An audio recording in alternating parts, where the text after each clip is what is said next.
The United States says it's planning out next steps for Venezuela after the capture of the country's leader over the weekend.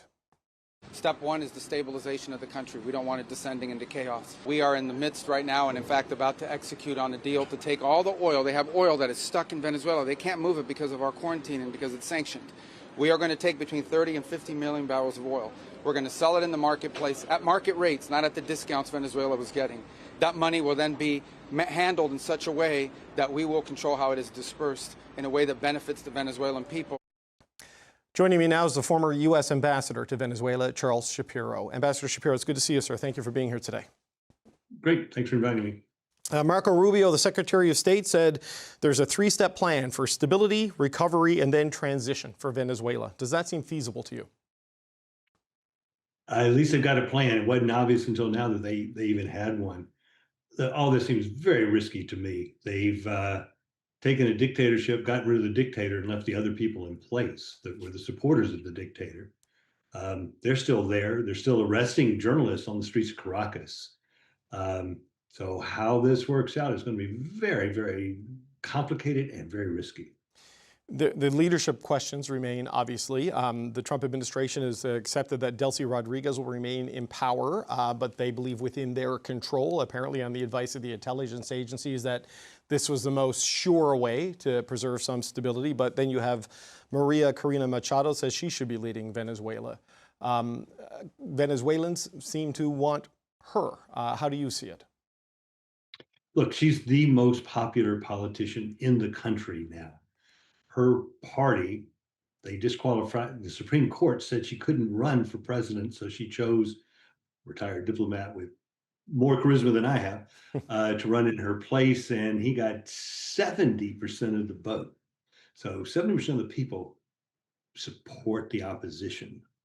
It sure strikes me that there's got to be some, look, when you have a unexpected transition like this, you've got to work it out. I mean, my idea that I've been promoting, and I don't know if anybody's taking it up, is to get together a group of people who are above politics, who've got the respect of everybody, maybe get them outside of the country, 5, 6 people.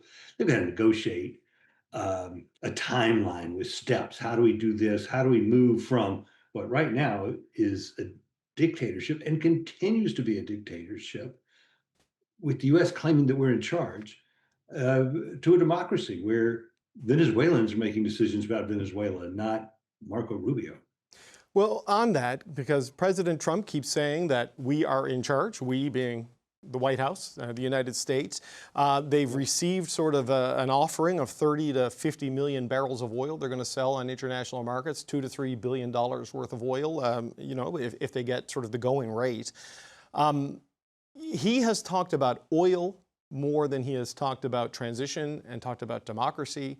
When you look at the national security strategy his government published back in November, it talks about dominating the Western Hemisphere and getting control of strategic resources, of which oil would be a part of it. I mean, what do you think the real motivation is here? Is it the narco-terrorism allegations? Is it oil? Is it just getting rid of a person that they saw as an irritant in President Maduro? Wow, that's a great question. Look, the national security strategy that came out, what, a month ago, maybe? Yeah. Essentially describes this, and it describes a world where great powers dominate, where we return to the 19th century concept of spheres of influence, all the stuff that was so boring when you and I were in history class about dividing up Africa and French and UK and Germany doing this, that, and the other. I mean, that's what this is returning to, and I find that very ominous. I see it ominous in Greenland. I see it ominous for Canada and all these, you know, the United States should annex Canada. I mean, that's crazy.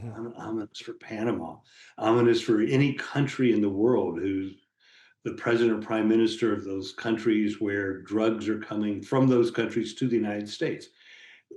It is giving us the self-proclaimed authority to deal with these issues. The president says he expects oil firms operating in Venezuela to be up and going in about 18 months. We spoke with Ben Rosewell, who's Canada's former ambassador to Venezuela, and we talked to others in the oil sector who are highly skeptical of that. I mean, as someone who was posted in that country and has seen it firsthand, I mean, is the security, the stability, do the conditions even remotely exist to allow that sort of a timeline to be feasible?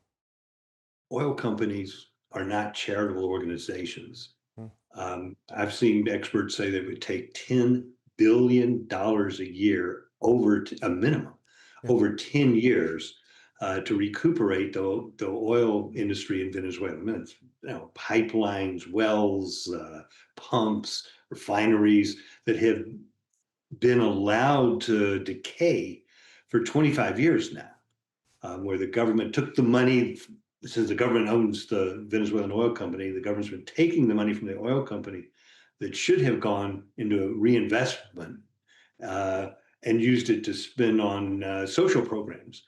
Um, so then you've got the question is, presumably he's talking about ExxonMobil and ConocoPhillips. Are they willing to spend that kind of money? Are there not better investments somewhere else in the world where you get a better return on investment?